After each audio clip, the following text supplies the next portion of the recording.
UIM F1H20 World Championship returns to the beautiful island of Sardinia, Italy for the Regione Sardegna Grand Prix of Italy, where the penultimate round kicks off in the scenic port town of Olbia. The island of Sardinia is situated on one of the most scenic corners of the Mediterranean Sea, with beautiful seaside towns, rugged mountains, and untouched beaches, where sun, sand, and sea attract people year-round. History is everywhere in Sardinia. The historic port of Olbia has been in use since before Roman times, and the city's church of San Paolo Apostolo wows visitors with its dazzling zigzag tiled dome. The island of Sardinia has enough to keep even the most active of visitors busy. It is a water sporting mecca, with long stretches of golden sandy beaches and turquoise seas perfect for kite surfing, sailing, and snorkeling, among a few. You'll find many quiet streets and piazzas in the towns around Sardinia. There's no shortage of shopping, leisure, relaxation, and partying opportunities. The race circuit in Olbia offered breathtakingly close views for spectators who descended into the town in their thousands to watch the drama unfold before their eyes. Locals will be thrilled to have the only Italian driver on the tour, Alberto Comparato of Comparato F1 Racing here, whose father, Fabio Comparato, is also a veteran of the sport.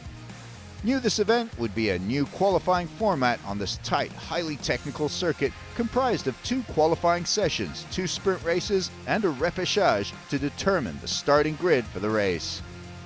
3 days of non-stop racing action that was sure to keep everyone on the edge of their seats. Now let's see what happened in the last round in Macon, France.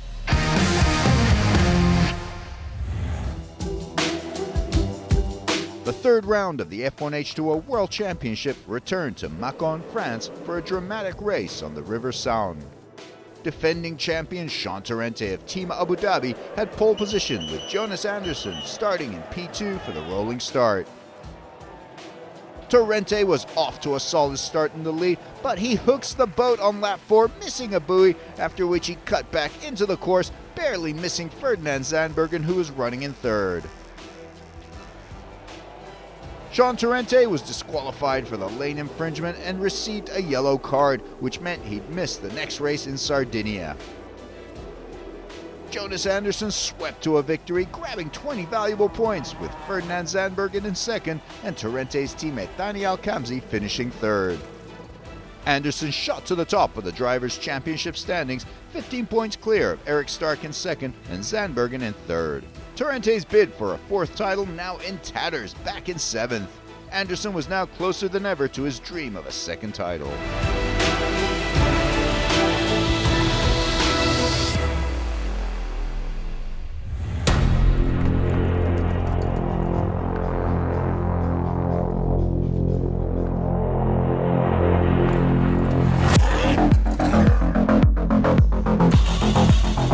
The Italian Grand Prix of Regione Sardegna featured a stacked lineup of 20 drivers from 10 teams ready to battle it out in the waters of Sardinia.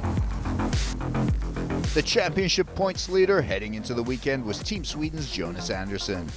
With 40 points up for grabs in the season, a win here could secure Jonas Andersson a championship. Lacking the deep pockets and big sponsors of other teams, Jonas Andersson's mastery of tuning his own engines sets him apart.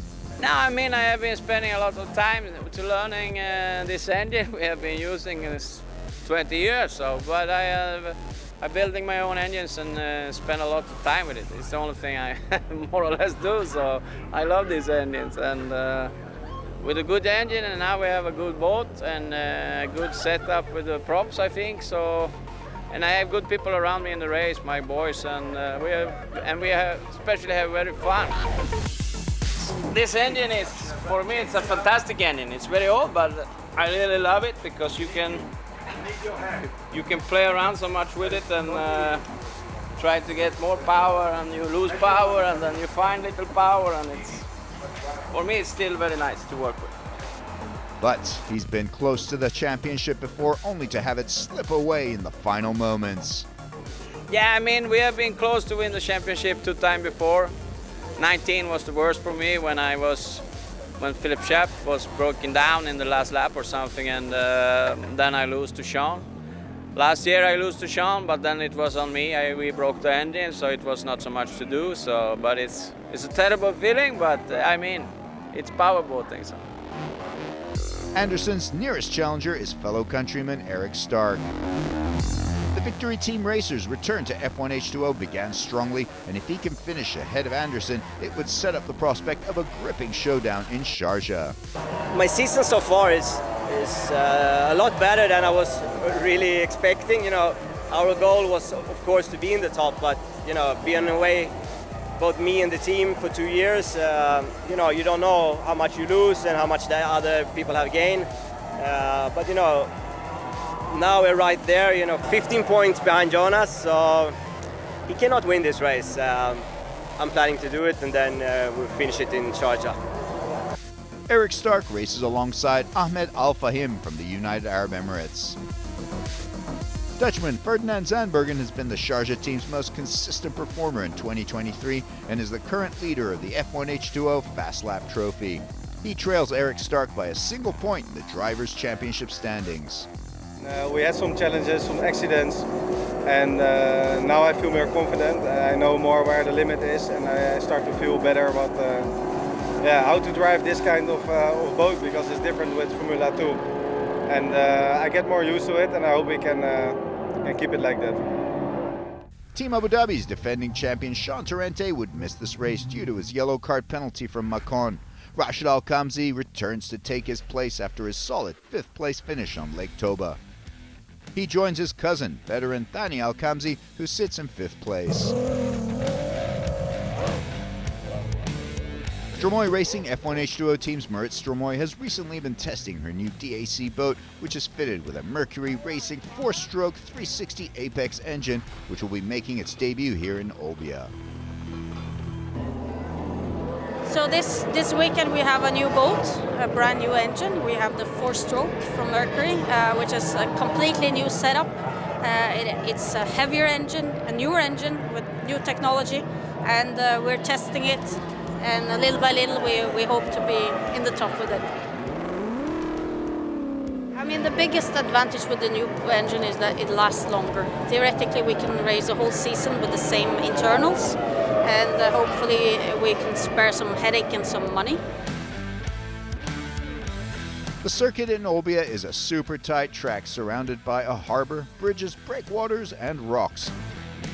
The BRM qualifying format was adjusted for the course, and the 20-strong field of boats would be split into groups A and B.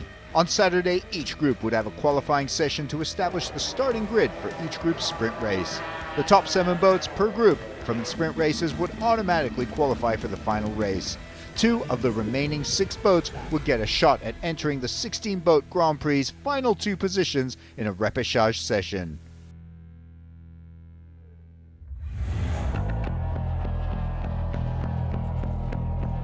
The first BRM qualifying session would be Group A, the even-numbered boats. A field of powerhouses that included championship leader Jonas Anderson and his 2 biggest rivals, Stark and Zandbergen. The 3 leaders in the standings dominated the session, with Anderson at the top with a time of 36.02 seconds. Mad Croc Gilman Racing's Grant Trask was just 1.2 seconds off the pace in 4th.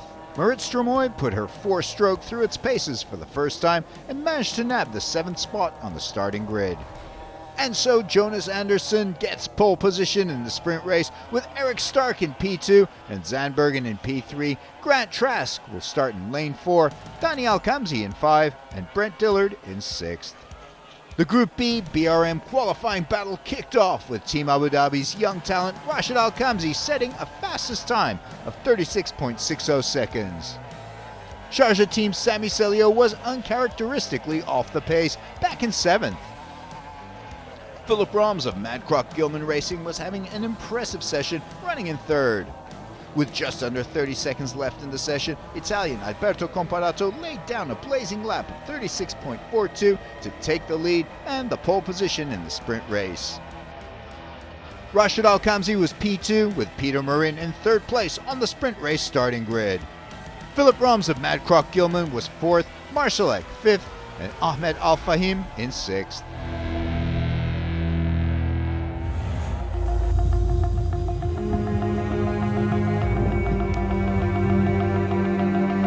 battle for the BRM pole position would come down to the sprint races at 20 laps each.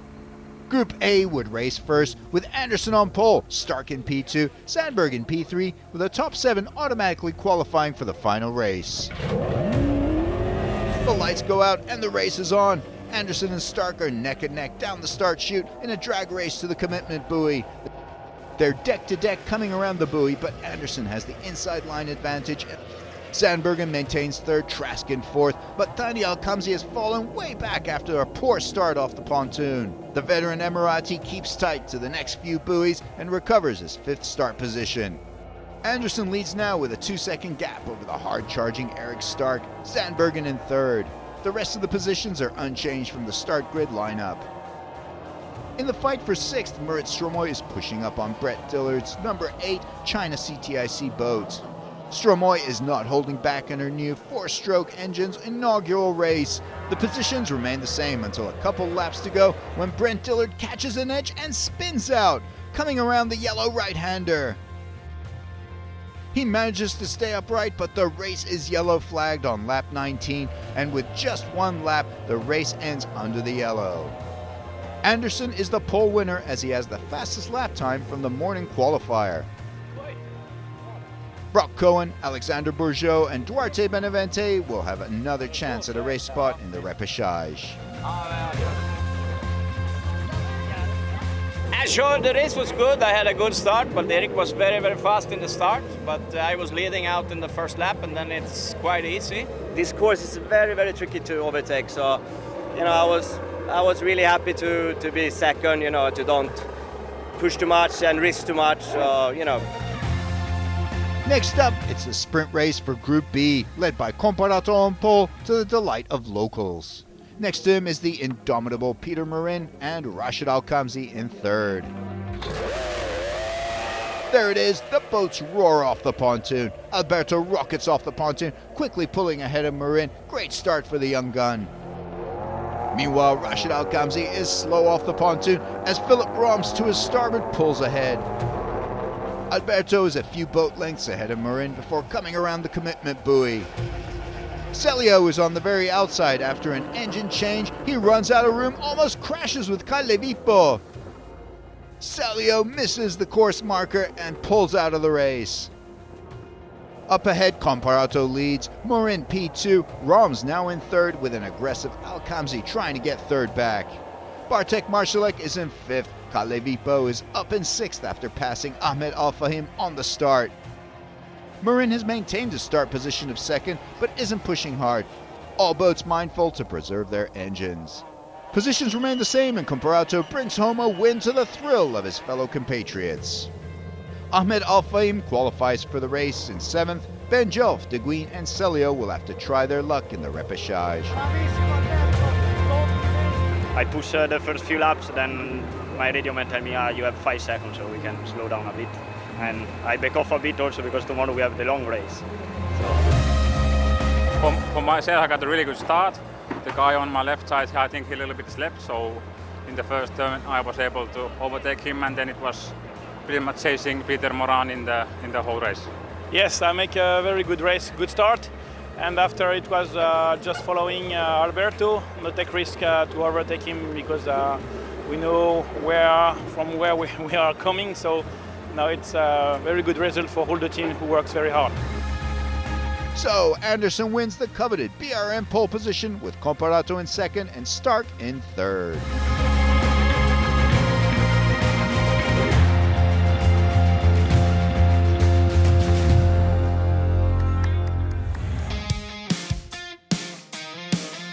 Exciting news for the 2024 F1H20 World Championship calendar was the addition of the F1H20 Grand Prix of Binh Dinh, Vietnam.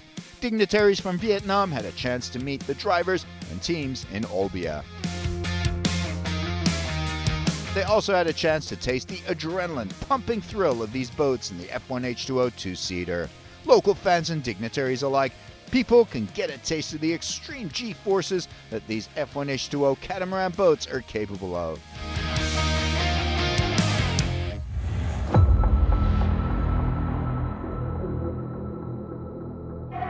Race day began with a repechage session in the calm morning conditions.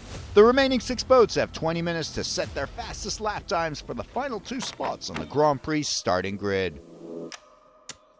Ben Jelf of F1 Atlantic team and Brock Cohen of Comparato F1 team set the early benchmark times.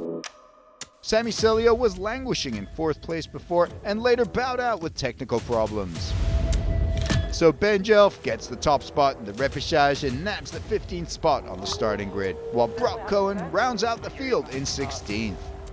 Bad luck for Team Maverick and Duarte Benavente, who won't be racing.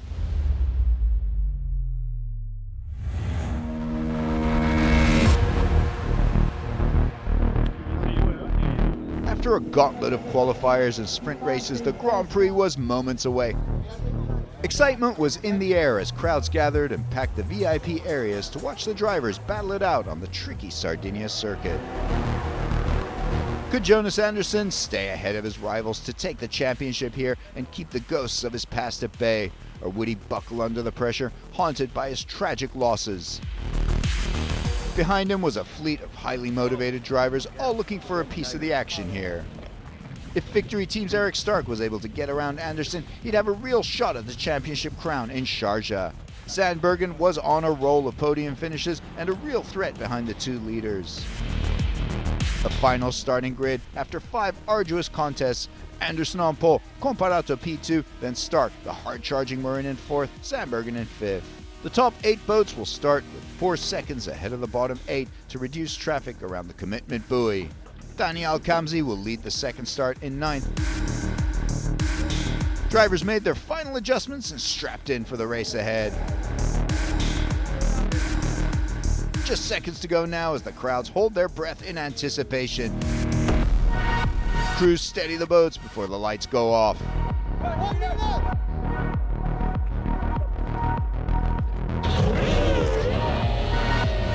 The race is on, the boats roar off the pontoon, the top 8 in a drag race to the commitment buoy. Andersson has a strong start, behind him Comparato is falling back, being overtaken by Eric Stark. Rashid Al-Khamzi in 7th is losing ground and getting covered in Philip Roms's spray ahead. Jonas Andersson leading and in control down the start chute as the second group prepares to start. There it is, the latter half of 8 boats is off the pontoon. Calevipo in the 12th lane gets shut out. Jonas Andersson leads by a boat's length around the first buoy. Eric Stark has moved up to P2 and Alberto Comparato has fallen way back, yet still has the inside lane advantage. Peter Marin trying to take advantage coming around the buoy, but Alberto Comparato recovers and attacks on the inside. Daniel Kamzi leads the second start group to the commitment buoy and catches up to his teammate Rashid. Calevipo, coming up to the first buoy, has his sights set on Marit Stromoy but cuts in too tight. He misses the green buoy. That will be a penalty for the young Finn. At the front, Andersson starting to pull away. Stark up to P2, Comparato down to P3. Zandbergen is attacking Marin on the outside for 4th. Behind them, the 2 Madcroft Gilman racing boats are locked in a duel for 6th place. Philip Roms takes the inside lane to the yellow buoy with Grant Trask on the outside. Roms nails the turn, cuts in sharp. Grant Trask gets hosed down and has to fight through, blinded in the spray. But now he has the inside lane to the left-hander. He's too late, he crashes through a wall of water and has to back off. Philip Roms now in 6th, continues to attack, taking Zandbergen on the outside. The young Dutchman pours on the power and zooms ahead, locking in 5th place. Roms P6, Grant Trask is P7, and right on his tail to the outside is Rashid Al-Khamzi. But behind both of them, Daniel Kamzi catches up on the inside, then continues wide around the yellow left-hander. The older, more experienced Daniel Kamzi passes his younger cousin and moves up into 8th. Entering lap 3 now, Jonas Andersson has almost a 5-second gap on Eric Stark in P2. Comparato is P3. Marit Stromoy has lost a position in 12th, and China CTIC team's Brent Dillard is up in 10th from 13th. At the back of the field, Brock Cohen is taking the fight to Ahmed Al-Fahim, who's trying to get around Ben Jelf in 13th. Cohen dives in tight on the turn, but the Victory Team Emirati shuts him out. Ahmed Al-Fahim holds on to 14th through the punishing battles, but has a problem with his canopy hatch, which could slow him down. Lap 9, 31 laps to go. Jonas Andersson now feeling the pressure from Stark. The Victory Team Aces closed his gap down to 2.33 seconds. Ideal attacking position, especially on the short courses. Leaders have to lap back markers. A nerve-wracking place to be for Andersson's wife and radio person, Jana Andersson. Back and forth, Peter Marin is attacking Comparato, who's trying to get around the back marker, Ahmed Al-Fahim. Fabian Comparato pleads with Victory timing to allow Comparato through. But Peter Marin smells blood and surges forward on the inside. The Frenchman passes Alberto Comparato to take third place. Bad luck for Alberto Comparato, but his troubles aren't over as Ferdinand Zandbergen catches up in the confusion and keeps a tight line on the right-hander. Zandbergen then keeps a wide line around the double-pin left-hander. He maintains a higher speed and swings around to bump Comparato down to fifth. Ferdinand Zandbergen now in P4, proving to be a major player. More bad luck for Comparato F1 team as Brock Cohen pulls out of the race with engine issues. Coming to the halfway mark now, Andersson in the lead, but on a tricky course with back markers at almost every turn. Just takes one mistake to lose a position. Eric Stark in a precarious second place with the likes of Marin and Zandbergen breathing down his neck.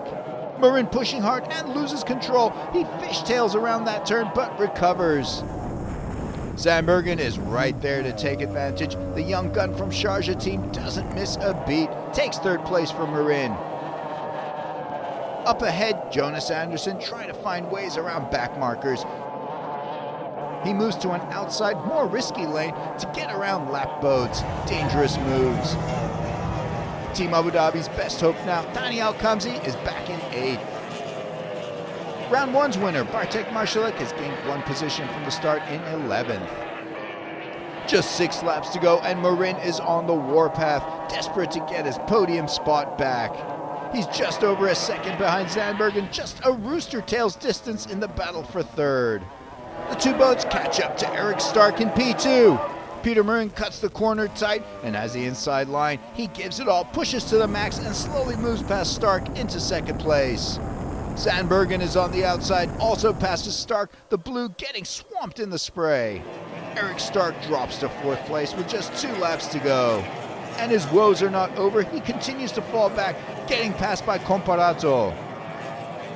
Entering the last lap, anything can happen. Marin is now in 2nd and Zandbergen 3rd. Can Andersson bring home the championship?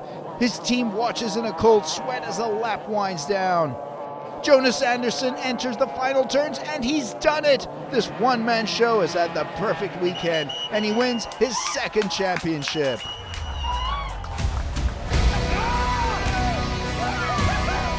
Peter Marin takes the 2nd place podium in dramatic fashion. Ferdinand Zandbergen is 3rd. 3 for 3 podium finishes now.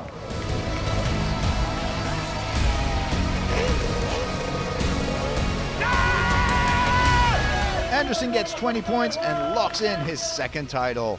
Comparato just missing out on the podium. Disappointment for Eric Stark, who lost 3 positions in the penultimate lap. Impressive 6th place for Philip Roms, and Stromoy finishes their first race with the 4-stroke in 12th. I take a good start, fight, and after I lose some place. Then, thanks to Philippe Schiap to the radio, I can manage how to get closer and closer, and I get it. We were 4 and we finished 2. It's like incredible. In the team championship standings, Team Sweden is 11 points ahead of Sharjah team, with China CTIC in 3rd. The final to be decided in Sharjah.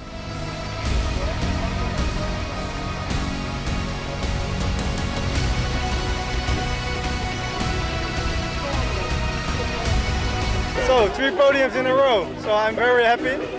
It was a hard race, in the beginning a little bit rough conditions, and then I don't know what really happened, but then we both overtook Erik, and I was 3rd in the end, and of course I'm very happy. I'm standing 2nd in the World Championship now, so 1 race to go, so I hope for another podium.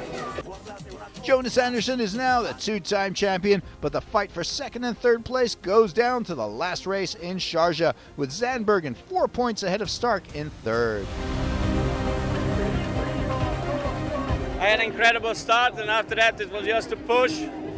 In the end of the race I had a big problem with some stupid lap drivers, but it was quite okay, but it was very, very tough because they didn't move like they should move. So yes, I win the championship, and I wanted to do it here because I have all my, not so many, but my sponsors and friends from home.